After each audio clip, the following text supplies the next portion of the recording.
Munakata Ryozo is an interesting character. All things considered, his role is rather minor, yet incredibly important, in both games he appears in. But these fleeting appearances mean that some may overlook him entirely. Yet he provides a fascinating cautionary tale of what these hell gates across Japan's northeast ultimately do to people, and how even though you might think you're safe, ultimately, the lure of the other side eventually claims us all. The original Fatal Frame 2 guidebook tells us that Munakata's father was a travelling salesman. When Ryozo was just a boy, one of the villages they travelled to was Minakami. He got the intense feeling that this village didn't like outsiders, but he made friends with a pair of twins there, Tachibana Itsuki and Mutsuki, so he never felt afraid. He shared with them tales of the outside world, and they shared tales with him of their world, that world being Minakami Village, and some of the curious customs and traditions they had there. One of those customs, of course, was the Crimson Sacrifice ritual. Naturally, the young twins didn't know exactly what this entailed at the time, but this festival, and the secrets hidden within it that not even the villagers knew, intrigued him. It was something that remained a curiosity in his mind over the years, and he even decided to become a folklorist so he could learn more about such unique customs and traditions. When he was a teenager, perhaps around 16 or so, young Ryozo suddenly received a letter from his old childhood friend, Itsuki. He begged Ryozo to come back to Minakami and take Yae and Sae with him. He wanted his old friend to help these girls escape the village. As a child, Ryozo had spoken to the girls a few times, so he was aware of them, and when he remembered the stories the Tachibana twins had told him of the secret festival involving twins, he figured it must have something to do with that. But why did Itsuki want him to help get the girls out of the village? Was this festival actually something dangerous? By this point, Ryozo was working as an assistant to folklorist Makabe Seijiro, a man absolutely fascinated by stories of hell gates across the country. Makabe was especially fond of how different regions of Japan worshipped gods and interacted with the other side, and the differing customs and traditions that emerged from that. So, when Ryozo went to him and mentioned that some old friends wanted his help, Makabe was all too happy to go. After all, this village sounded awfully similar to other villages he had visited that also had hellgates. The opportunity was simply too good to pass up. The unofficial head of the village, Kurosawa Ryokan, greeted both Ryozo and Makabe when they arrived, leading to Ryozo seeing the girls he was tasked with helping escape for the first time in around a decade. They were Ryokan's daughters. This would certainly be no easy job, but he also found himself feeling a little shy and awkward around them, which amusingly did not escape Makabe's eye. While Makabe got to work investigating the village and its customs, Ryozo tried to find Itsuki. He was informed that both Mutsuki and Itsuki had gotten sick and died.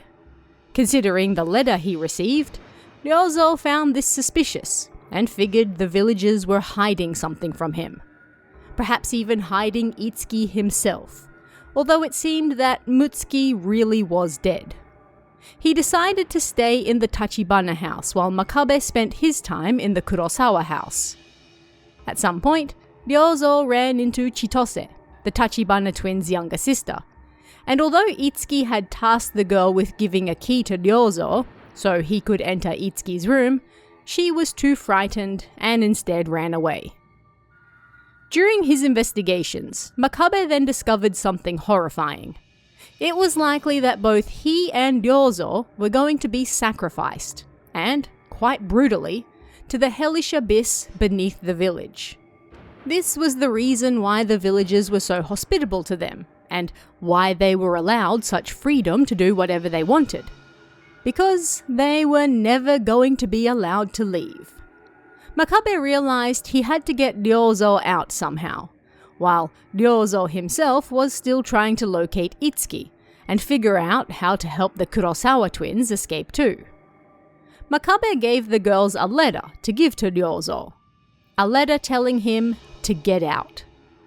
Ryozo whispered in Yae's ear that he would return for her and her sister on the day of the festival, and then did as he was commanded.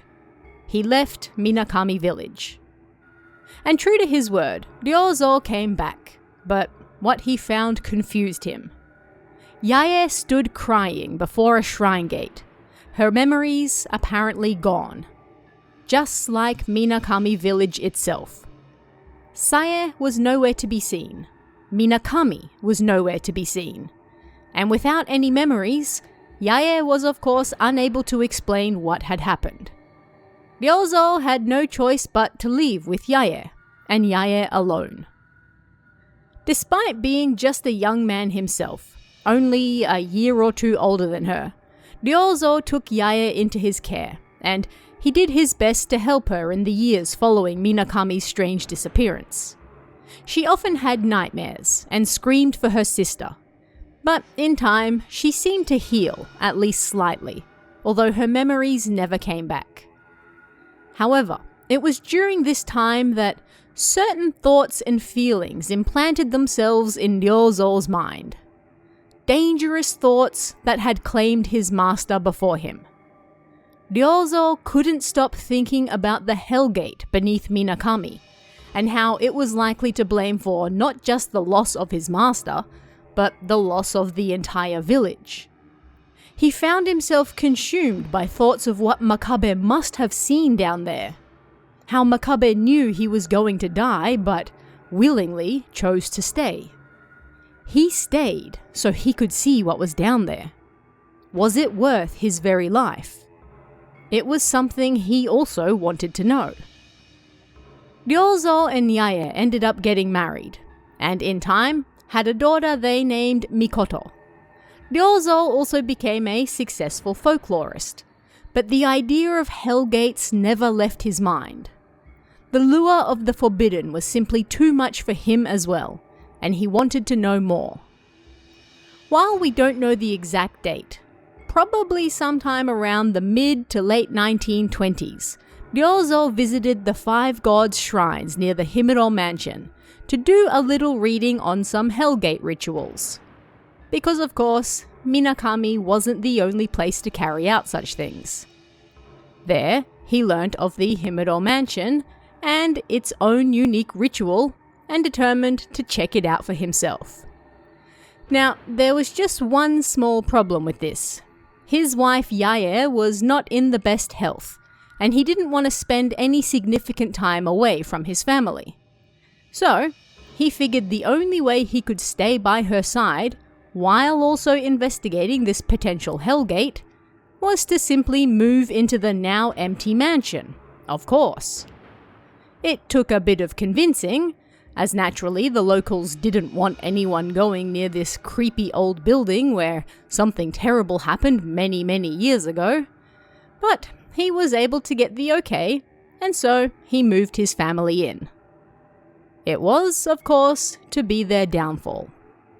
Although Ryozo and Yae had escaped one Hellgate, they would not escape another.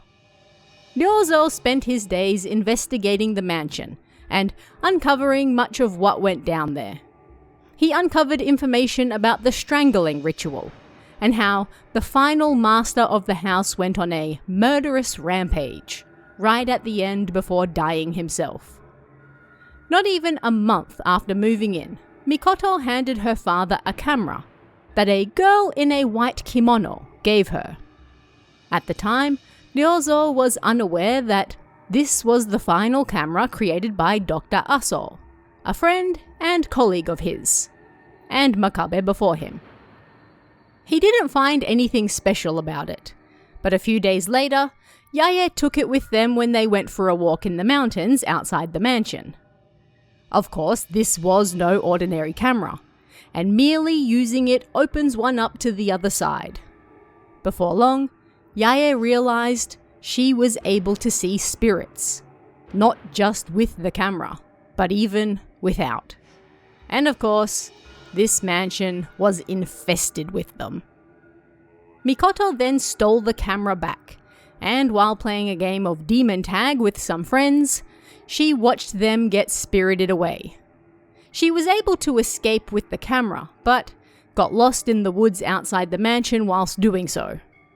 This left her parents distraught, and Yae was so upset at the loss of her daughter that she hung herself from the cherry blossom tree outside. Upon finding his wife's body, Ryozo blamed that accursed camera for everything.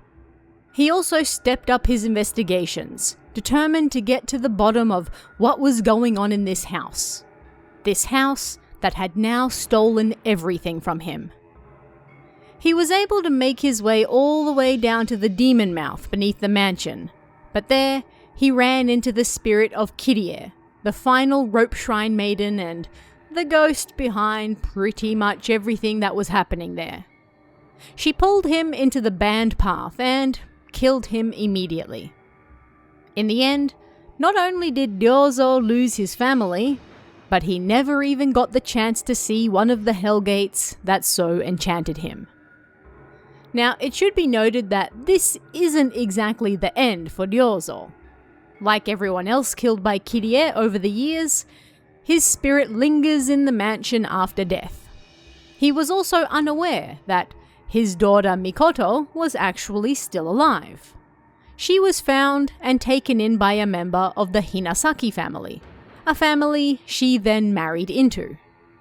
In time, Mikoto gave birth to a daughter of her own, who she named Miyuki. And Miyuki later gave birth to a son and daughter, she named Mafuyu and Miku. Both Mafuyu and Miku would end up at the Himuro mansion themselves. Mafuyu looking for his mentor, who also went missing in the mansion, and then Miku looking for Mafuyu after he was also spirited away. Mafuyu brought with him his mother's old camera, which just so happened to be that same one Mikoto found and disappeared with. The one Dr. Aso left behind in the mansion when he also visited it before Ryozo's arrival. Ryozo's own descendants returning to the location of his family's doom with the camera that caused it all, but also the camera that would be able to free them all. Fate works in mysterious ways, doesn't it? As Miku, you're able to battle your great-grandfather with said camera in the Buddha room and the demon mouth. He spends much of these fights calling out Yae and Mikoto's names. And in the end, once Miku is able to defeat Kirie with that same camera, and Kirie decides to finally fulfill her role as the Rope Shrine Maiden, all of the spirits trapped in the Himuro mansion are finally free to move on, including Ryozo. He never got to see that Hellgate, but hey, at least his descendants did. In fact, one of them is possibly still there right now, forever keeping watch by Kirie's side. Well, his physical body at least. Let's not get into the ghostly side for now. But what did you guys think of this one? Are there any other bits of Fatal Frame lore you'd like to see me cover? Let me know in the comments below, and I'll see you again next time.